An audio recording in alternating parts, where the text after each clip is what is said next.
プラモの世界へようこそ。ねえ、マリサ、私見つけちゃったのよ。どうした、レイム、何を見つけたんだ？お部屋を片付けて押し入れも整理したのよ。そうしたら古いプラモが出てきたのよ。働き者のレイムちゃんに神様からのプレゼントね。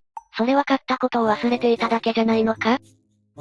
そう言われると、買ったことがある気がしてきたわ。なんか損した気分ね。ああ、すまん。得した気分でいた方が良かったかな。そうよ、マリサったら、つまんないわ。それじゃ今日は昔買ったオールドキットを今風にランクアップした作品を解説しようか。ほんと古いキットでもかっこよくなるのかしら？ああ、もちろんだぜ。見違えると思うぞ。それは楽しみね。よろしくお願いします。それじゃあ、ゆっくりしていってね。オールドタミヤを作り込む。今日はタミヤのイギリス 1.5 トントラックコマンドカーだ。ロングレンジデザートグループの特殊車両で、北アフリカ戦線で活躍したぜ。あれ、これはデザートシボレーって言わなかった？大人の事情で名前を変えたんじゃないかな。詮索しない方がいいな。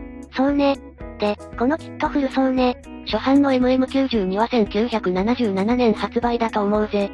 オールドタミヤと呼ばれる位置づけだな。なので、キットは素材と思って、ちょっと頑張って手を入れた。わあ、すごいかっこよいわ。古いキットだから型の合わせが悪くパーティングラインが目立ったり、引けもあるから下地作りをしっかりやる。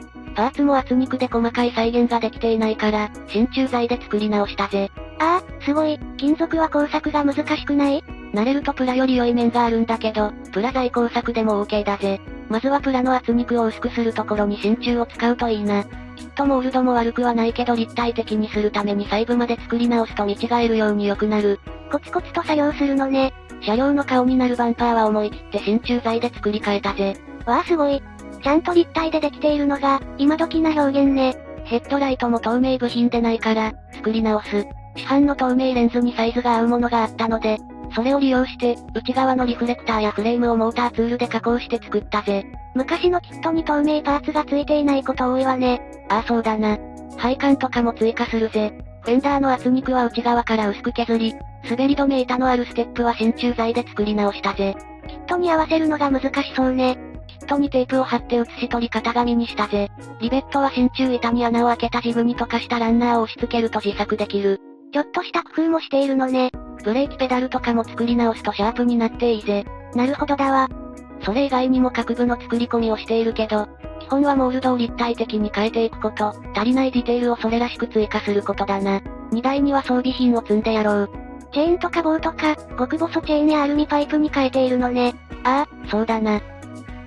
それじゃ、完成した姿を見てみよう。なんか古いキットには思えないわね。この色はピンク色かしら？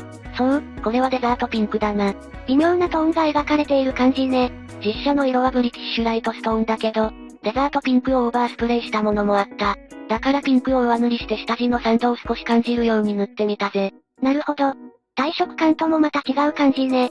再現しているのが北アフリカの車両だから、どんよりした雰囲気にならないように、影付けは塗装でせず、明るい雰囲気に仕上げたぜ。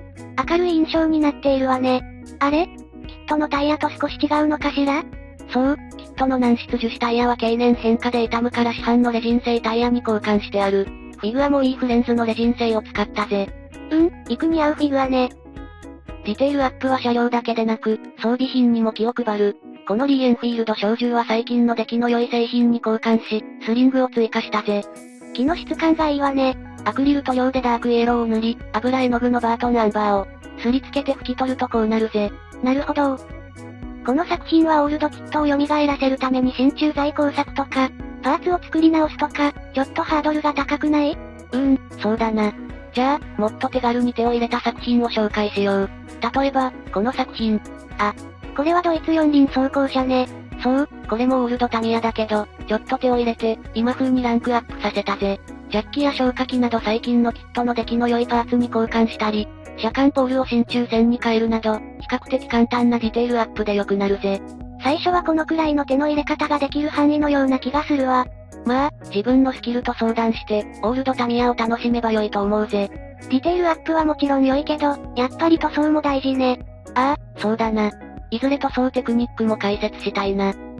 ということで、今日はオールドタミヤをランクアップさせた作品を紹介したぜ。古いキットと思えない、素質の良さがあるのね。そうだな。私も、押し入れの古いキットを探して蘇らせてみせるわ。そうして、どんどん蘇らせて、古いキットで埋め尽くすのよ。蘇らせるって、まだ死んでないけどな。今日はここまでね。解説ありがとう。どういたしまして。それじゃあ、よかったら、いいねとチャンネル登録してね。スケールプラモの世界、ご視聴、ありがとうございました。